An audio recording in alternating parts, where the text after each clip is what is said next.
হালিশহর থেকে ট্রেন ধরে সোজা চলে গেছিলাম পায়রাডাঙ্গা। তারপর পায়রাডাঙ্গা নেমে গ্রামের প্রাকৃতিক দৃশ্য দেখতে দেখতে আমি চলে গেছিলাম আমার ব্রাইডের বাড়ি। আমার আজকে ব্রাইডের লোকেশন ছিল পায়রাডাঙ্গা নন্দীঘাট, যেটা পায়রাডাঙ্গা স্টেশন থেকে কিছুটা ভেতরে। দিনের বেলা গ্রামের দৃশ্য যতটাই সুন্দর, ঠিক রাত্রিবেলা কিন্তু ততটাই ভয়ঙ্কর দেখতে লাগে। এই যে আমি আমার ব্রাইডের বাড়ি চলে এসে দেখি আমার ব্রাইডের তখনও খাওয়া হয়নি, তাই আমাদেরকেও জোর করে খেতে বসিয়ে দেয়। তারপর খাওয়া দাওয়া হয়ে যাওয়ার পর দেখো ব্রাইডের শাড়িটা কতটা সুন্দর। আমি এসে দেখার পর বলছিলাম এটা কিন্তু আলাদা করে কোনো ব্লাউজ পিস না, এটা শাড়ির সাথেই ব্লাউজ পিসটা ছিল। আজকের আমার ব্রাইড কিন্তু খুব মিষ্টি দেখতে, গোলুমলু ব্রাইড, শুধু ওর স্কিনে একটু স্পট ছিল, সেগুলো আমি হাইড করে দিয়েছি। আমার এই ব্রাইডের কিন্তু আমার কাছে দুদিনেরই বুকিং ছিল। বিয়ের দিনের সাজটা তো তোমরা দেখেছো এবং সবাই অনেক অনেক ভালোবাসা দিয়েছো, আর রিসেপশনের সাজটাও তোমরা দেখো তোমাদের কেমন লাগছে। এখানে আমি একটা সিম্পল সফটের মধ্যে আই লুক করেছিলাম। আমার ব্রাইডের কিন্তু প্রথম থেকে শুধুমাত্র একটাই ডিমান্ড ছিল যে সে কাজল পরবে না। বিয়ের দিনও সে কাজল পরতে চায়নি এবং রিসেপশনেও সে কাজল পরতে চায়নি। আমার ব্রাইড যেমন চেয়েছিল আমি কিন্তু ঠিক তার মনের মতোই তাকে করে দিয়েছিলাম।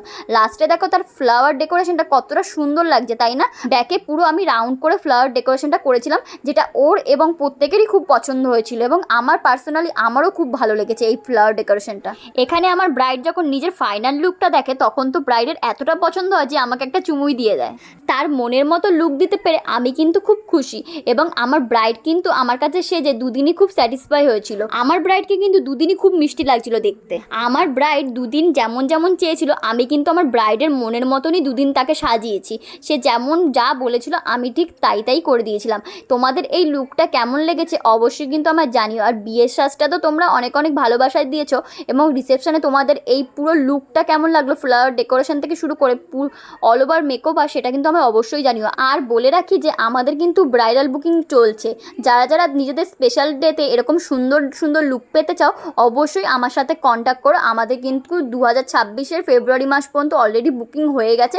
কিছু ডেট ফ্রি আছি, যেই ডেটগুলোতে তোমরা চাইলে আমাকে বুকিং করতে পারো।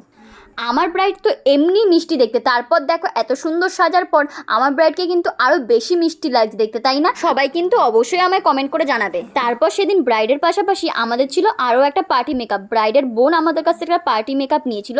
পার্টি মেকআপের হেয়ার স্টাইলটা করেছিল শর্মিষ্ঠা। সেদিনকে শর্মিষ্ঠা ছিল আমার হেল্পার। মেকআপের মেকওভারটা কিন্তু করেছিলাম আমি, শুধু হেয়ার স্টাইলটা করেছিল শর্মিষ্ঠা এবং ব্রাইডের অল ওভার সব কিছু করেছিলাম আমি। তারপর আমরা বেরিয়ে আসার পর দেখলাম ব্রাইড যেখানে বসেছিল সেখানে লাইটের ব্যবস্থা খুবই কম ছিল, তবু আমি একটু হালকা ফুটেজ নিয়ে চলে এসেছিলাম।